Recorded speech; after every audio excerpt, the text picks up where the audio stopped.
Okay, I always forgot his age. Yeah. Okay. How many years in ABB? In ABB, 16 years. Yeah, that's the round up is 20 years. Anyway, so today Jenson will share a little bit about his experience in ABB. I know he has some questions, quiz questions to see how much you guys know about ABB Robotics. And of course, since it's such a small group, just feel free to ask any questions, anything on your mind about ABB Robotics.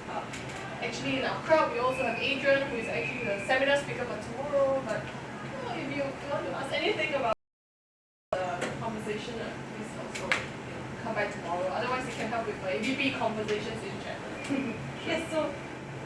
Yeah. Since it's a small crowd, I think probably I don't ask so many questions first. Of course, first question that I want to ask, I think, who know coding? Two of you to do coding or no? Yeah. For you? Yeah. So we will learn like C++,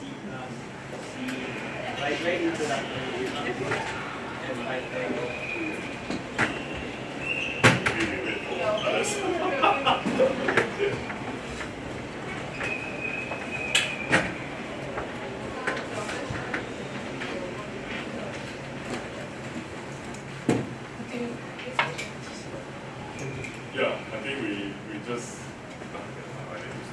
I think we just started the session.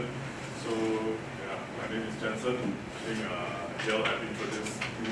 I'm in ABB Robotics for the past 16 years.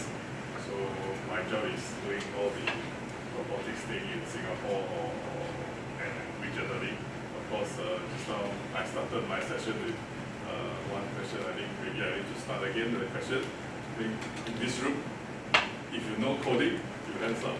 Can you just hands up coding? Yeah. Do some programming coding. Yeah. Okay. So I think the reason I start this question is because today I think most of you know about AI. And behind the AI actually is all the coding. So I'm glad to see that most of the students today, I think you learn coding. In our time, when we see coding, we are run away. When we think about the Excel formula, we also run away. But today, in your career, I think this is a must thing to learn. And I'm glad that you know a bit about coding. Okay. So of course, second question I'm going to ask is, do you see ABB robot in Singapore before? In which location? Doing robot. Yeah. Any of you? Job fair. Job fair. Okay, yeah. Is it like today? Yeah.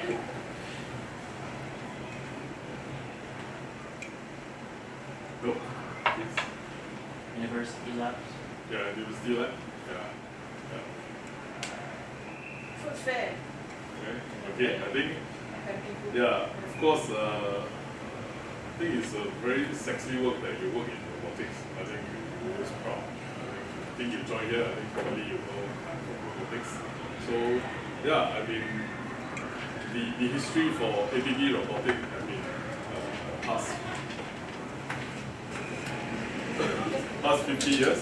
So, we are not a young robotic company. I think globally, we are one of the biggest robotics OEM.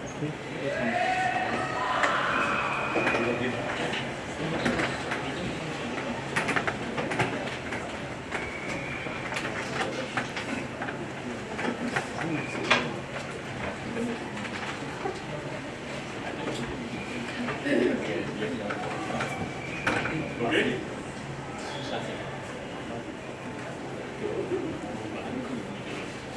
Yeah, so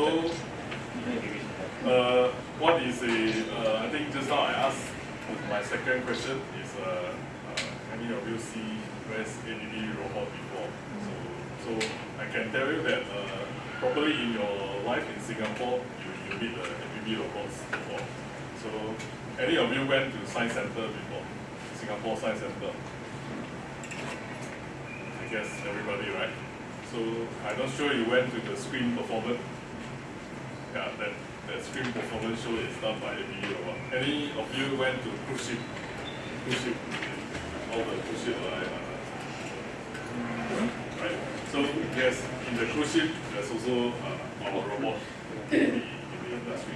That's why today the robotic trend has changed a lot. It used to be just manufacturing, but it changed to the service industry and a lot of industry involved, right?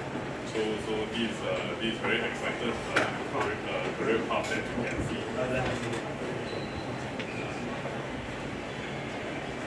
Because third question I'm going to ask,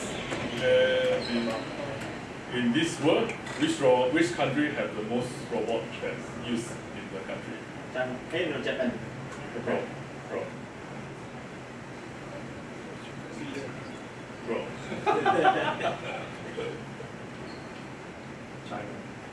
China? China? I heard China?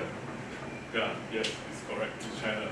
So globally, if you talk about 1 million of robots, this example, 50% of the robots that you see just now in the booth is delivered to China. The rest is to the world. And then half of the robot is delivered to China. Okay? So, yeah. Any question now? I have asked you 4 questions, so you have any question? Before I go to the next question. Yes.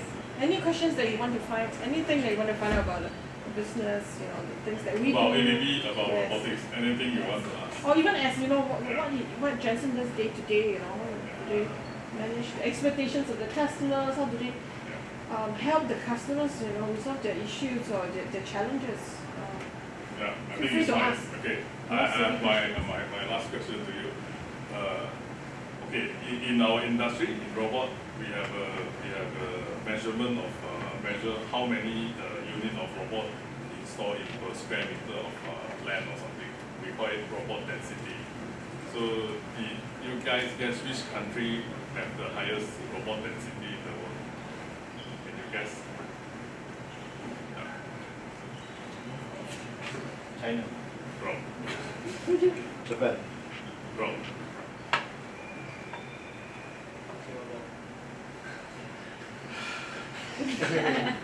Yeah, we are number 2. Yeah. Yeah. So yeah. Who is number 1? Malaysia. Hong Kong, you consider it? Yes, it's country, but it's not. Hong Kong is inside, but it's not top 10.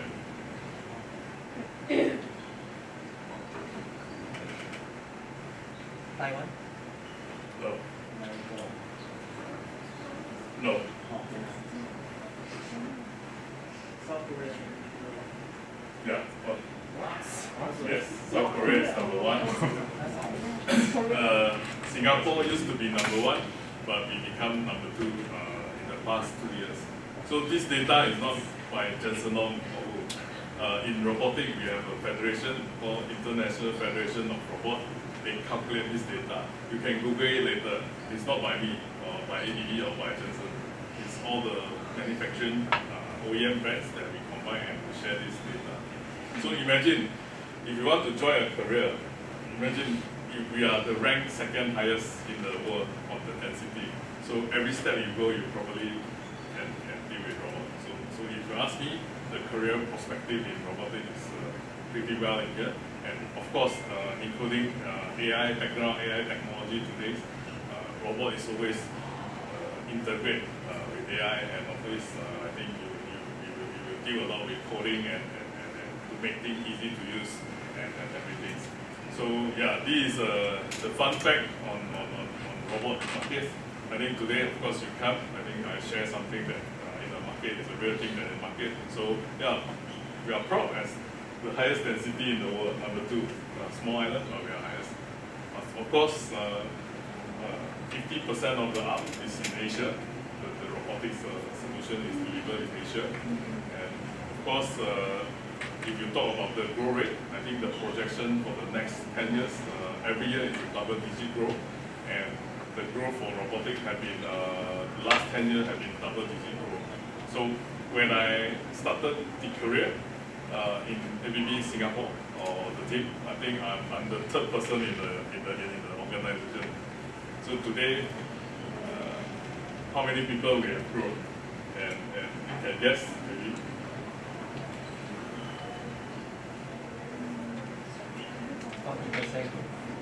Yeah, I think we are probably 30% in the team now for the Singapore. Of course, in the regional, we have been hiring like 200 to 300 people for our division. So in terms of career perspective, of course, there's many opportunity. And the key in our industry, of course, is innovation. So I'm not sure you know that Singapore, we have a Hyundai plant. Yeah, I don't know you guys visit before the Hyundai EV plant. Innovation Center. Yeah. So when you visit that, you will see our robot is doing vertical farming in Hyundai factory. So and it's a public, and you can went there, and you can invite your parents to there. There's a very good Michelin 2-star restaurant, reasonable price, and you can went for lunch there. Yeah. And all the salad that you eat is grown by our robot as well. So in our industry, innovation is kind of things, and anything is possible. Like today, you see the golden challenge thing. I think probably we know this event 3 months ago, and by now we have know that we want to show something, and we can develop things. So this is the really fun part in our industry. So innovation and creativity is always fun. So I think there's many engineering or solution provider in the market. The business is always have the demand, and for our industry, I think we always creating the demand. I mean, we create something like today, even we have customer, and I think most of you know about 3D printing. Some of the food industry company is looking us to do food using robot to do 3D food printing. So it's always a great demand. And in construction industry, today if you see some of the toilet, probably it's print by ABB robot as well. So we are, yeah. So yeah. That's why I would say if you are keen in the career, in robotic career, part of the mind that you need is to be creative and to be brave to make mistakes. Yes, throughout all this journey, I think we make a lot of mistakes. I think we in our job, I think we also face a lot of challenge because a lot of things none of us do before. You are probably the first one that tried before. So this is part of the challenging on the job. Okay, so yes, this is the overall for what the robotic is. Of course, since I'm here, I also share my personal career path in ABB, because I feel that ABB is a very good company. I think especially for young people. I'm not that old. I look a bit old, but I'm not that old. But it's really good company that give you to make decision by yourself, doing whatever you want to do, as long as it's non-offensive integrity, and it can give the company benefit on financially and also environment. So this is what ABB in a nutshell is. Of course, we are always fair to everybody, even our female colleagues. And you can see gender equity is very important in our company as well. So we are a big Swiss company. We are not just Sweden, but we also have Swiss background and combined. And in our company, we have a term called ABB Way. That means to empower the people to do what you want, and to make the world better is our slogan. So this is a very important thing. So I started my career as an engineer. Maybe you can say a bit introvert. I can't speak to so many people when I started my career 16 or 17 years ago. But today, it's so easy for me to stand in front of people and talk to my experience. So I think in ABB we have many roles, and I've been starting with technical, doing coding, and change to projects, change to service, change to sales management, and today leading a full profit and loss unit. So I think you have the opportunity to really express yourself in the company.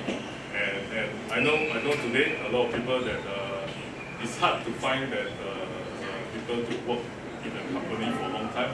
But for me personally, I think it's important that you know what role you want and you can flourish in that company as well. Like for my case, I never took a role for more than 5 years. I always have a new role for next 5 years.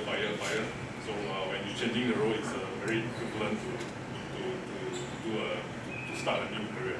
So it's important for yourself. And 16 or 17 years ago, I don't think I'm a very good sales guy, and I don't think I can talk very well in front of people. My passion is always do coding and some drawings, engineering drawings. I don't like to speak to many people, but life changed. So through all the learning, through all the training that ABB have provided, they sent us to do presentation. Yeah, my first training, they sent us to a presentation. They video me to talk, how I stand, how I smile, how I eye contact with people. So all of these things is part of the ABB journey that I gained. Of course, I'm an engineering trained. I'm not good in all the P&L data, but we get all the controller, we get all the financial data transparent to us to how to manage it. So in a nutshell, today, if we have opportunity to be entrepreneur, we know how to manage the P&L as well. So of course, in your life, you need to think a goal that what you want to achieve, and of course, the next thing that ABB can be offered to young talent is because with the regional setup for ABB, I think we have more custom setup, and we have opportunity to work in other countries. So before I joined ABB, I probably traveled 3 or 4 countries. But after joining ABB, I look back my passport, I checked the country I traveled before. I think I traveled almost 24 countries. So this is another great opportunity for you. Of course, some is not a great country. I traveled to Middle East before, Israel before, Lebanon before, and Pakistan before, which we're doing certain things. Of course, some good country I went before, Japan, Zurich. So this is another opportunity that you can get. Of course, we are also diversified in to say nationality. I think in ABB office we probably have 15 to 16 nationality, or more than that. A lot, okay. yes. Yeah. So, I think we run out of time, or Almost there. yeah. So, any question you want to ask? So like, when do you work? What's day to day like work like how long is it? Yeah, today I think we are practicing hybrid. So for most of the division that we have, hybrid means that you probably, if you don't need to come office when you're not required. Of course, in engineering, most of the time we need to be assigned the customer side of the manufacturing plant or some power plant or marine port. So we might kind of say, probably 1 week you probably will spend 1 day to do planning and report or something. The rest you'll be prepping on site. Of course, we are not like punching card company that you need to 10 and left at 10 or 5. It's more on target. Yeah. So you can complete the task early, you report it, and you can go back early. Next question. You've been in the company for 16 years and doing robotics. I mean, there's probably like a trend in terms of like the demand for your services. So what do you think is like the future of robotics, or is there any demand that you see is like rising? Yeah, of course you will see. I think there's two things that we are looking at. Today the robotics trend is to go to more ease to use. Meaning today I give you a robot, probably you need to went through a training then you can use. But it haven't reached like a mobile phone like your iPhone or something. You throw with you, 5 minutes, you definitely know how to use. So in the real world in our industry, we are not there yet. We still need to have some procedure, but our goal is to make things easy and make it more friendly, that one day you can put one robot at your home to do some repetitive tasks for you. So this is the direction. Of course, it comes with a lot of AI-driven technology behind, and of course, humanoid or to make the robot move around. I think with an AMR or something is a trend that the next 5 or 7 years will happen. Yes. Then within because you do a lot of coding and I think AI now plays a big part, does it help with the coding that you do, or is it do they give you support, or does it really is it full flown for them to do some prompts and you can have all the code? Very good question. If you really know AI indeed, actually a lot of AI behind is some coding or some logic that you're positioning. So I think today in our generation, I'm not saying your generation, our generation, I think to access the data is more easy.